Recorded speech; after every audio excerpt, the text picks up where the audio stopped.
Are you aware of the several ways you can adjust the car seat? So this button, you can lower it, like go all the way up. As you see, it raises only in the back. The front, it doesn't tilt to the front, but it lifts up the whole bottom. Same thing, you can lower it all the way. Then here you can tilt and move forward the seat or move it backwards. And then don't forget you have also lumbar support. I don't know if you can see it here, but this moves out, moves in. So this is also a back adjustment. I don't really know if you really call it the lumbar support. And here you can move the seat back or forward. And when you're done with the button adjustment on the bottom of the seat, you want to press here the memory button. Just stay on it very long so it's safe to your profile.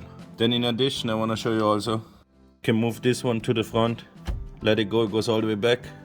Has several positions. If you want to reset it, just put it all the way back. Hey, you're still here? So why not hit the like button and subscribe to my channel? I would really appreciate it.